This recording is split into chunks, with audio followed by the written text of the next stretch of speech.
Okay, like all area problems, having the graph is much better than trying to solve it without having the graph. So let's try to draw the graph, except that this cubic is something that you don't know how to draw. So one thing I would do before even doing anything else is to find this y-intercepts. So set y as 0 and see where the curve would pass through. Now this is not so hard to factor because x can be factored out, right? X times x squared is x cubed, so if you factor the x out, it will be 2x squared minus x and then minus 6 equals 0. But then you have this, which you have to factor more, or at least figure out when it's equal to 0. One way to figure out when this is equal to 0 is by just applying the quadratic formula. Okay, you know the sum: x equals to negative b plus minus square root of b squared minus 4ac all over 2a. You know that sum? No? I had never heard that. You didn't? Okay. It's on my channel. Just go to my channel, quadratic formula sum. Okay, so then you want to learn it. Okay, so you can use that, or another way to do it would be to multiply the beginning and the end, which gives you negative 12, right? And then you're looking for two numbers whose product is the thing that you just got, and whose summation is the middle number. Yes? I'm pretty sure that would be negative 3 and 4. No, negative 4. Negative 4 and 3, yes, yes, negative 4 and 3. You're pretty close, okay? So once you figure those numbers out, what you do is you can represent this polynomial as the middle one can be split using the two numbers. We said negative 4 and positive 3. So you write negative 4x and positive 3x minus 6. And if you write it like this, you do see that negative 4x plus 3x is equal to negative x, right? Agreed? Right?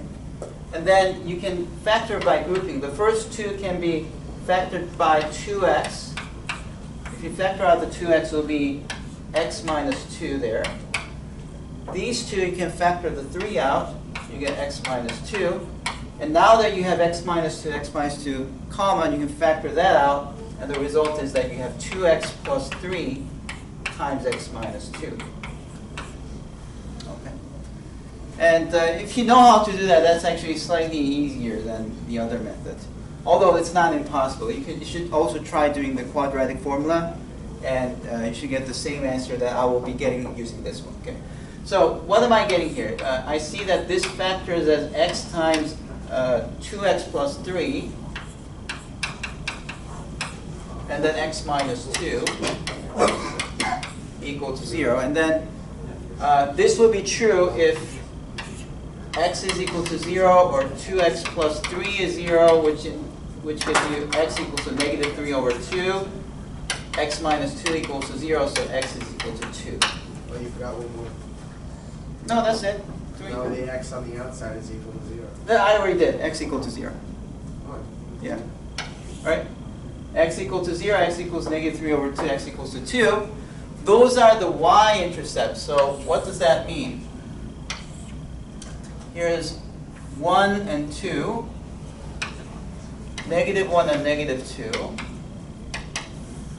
And then I know that the graph must pass through 0, 2, and negative 2.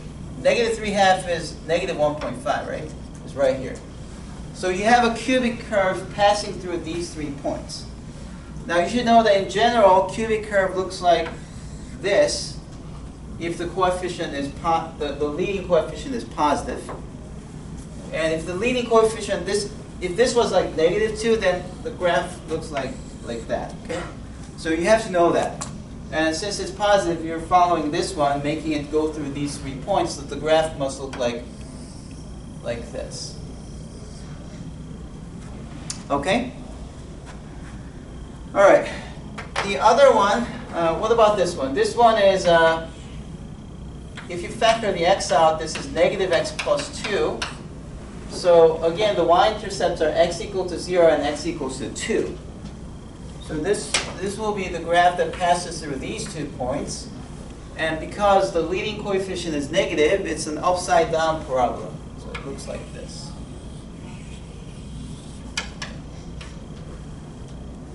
Okay. And the question was to find the enclosed area. So immediately you see that this portion is enclosed, right?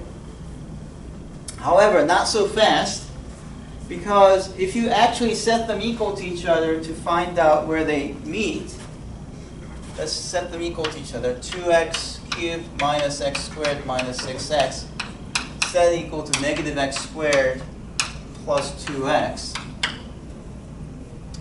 You can cancel this one and then move this one. So, well, you have 2x cubed minus 8x equals to 0. Factor a 2x out and you get x squared minus 4 equals to 0. So you get x equals to 0 from here. 2x equal to 0 will give you x equal to 0. And then x squared minus 4 equals to 0 will give you x squared equal to 4. So x must be plus minus 2. Don't forget the minus one. If you take the square root, it's both plus and minus. Okay. Now we already know from this picture that they should be at 0 and 2. That's not surprising. But what's surprising is that actually it turns out that this graph is much steeper. It goes down really quickly. Okay. And it manages to meet with this other curve at negative 2. If you're curious to know exactly what's the y-coordinate, if I plug in negative 2 here, that's negative 4, it'd be negative 8. So they intersect at 3 points, negative 2 comma negative 8, 0 comma 0, and 2 comma 0. Those are the 3 points that they intersect. Now we have the picture. And this shape, the green shaded area that I just shaded, is the area that we want. Okay? Yes? I missed the part where you got the negative 8. Oh, I plugged in negative 2 as the x-coordinate and plugged to into get the this y. equation to get the negative 8. Okay? Okay, so now we have to calculate the area. But notice that if you use the top minus bottom thingy, by the way, trying to chop this in horizontal would be a terrible idea, because like if you chop it like this, then it changes definitions, right? Like sometimes it's blue to blue, but then blue to yellow, so you have different integrals, and besides, that would require solving these equations for x, and that's impossible. So that's out of the question. You really need to do it this way, split it this way. So you have to do top minus bottom, thickened with dx. However, when we do top minus bottom, there's something else that comes up. There's another issue. The other issue is that depending on the interval, we have different function being on above and the other one being below, right? So split it up. yeah. So notice that on the interval from negative 2 to 0, right? Which one's above? Y equals to 2x cubed minus x squared minus 6x is above the graph of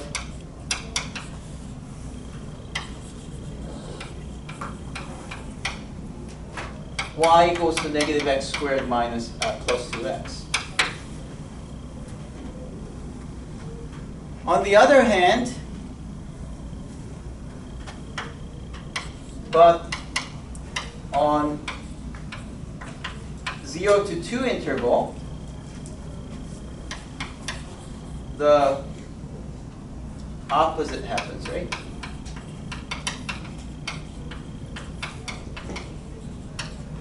Okay. And remember, we always do top minus bottom. So that means this has to be done with two integrals, just like somebody said. So from -2 to 0, you have to do top minus bottom, which means it should be this minus that, right?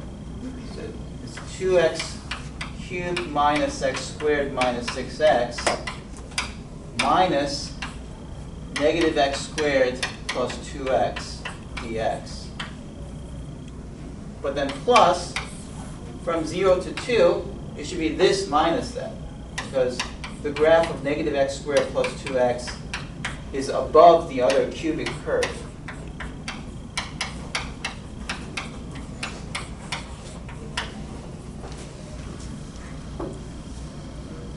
And it would be hard to figure this out without having the graph. That's why drawing the graph is important.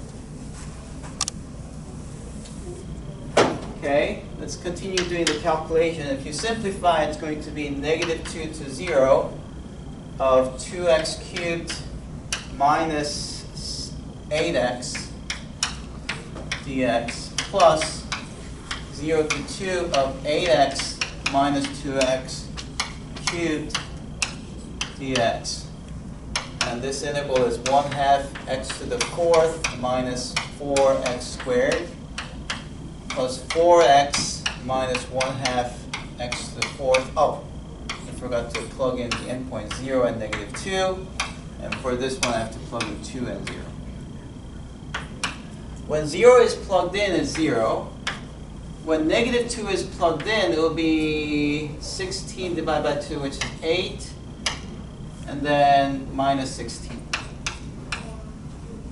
Okay. Plus, when 2 is plugged in, it's 8, and then 16, oh, just a minute. Oh, sorry, this should be x squared, right? So when 2 is plugged in, 16 minus 16 over 2, so it's 8, and when you plug in 0, it's 0. So finally, it's 8 plus 8, which gives you 16. That's the final area.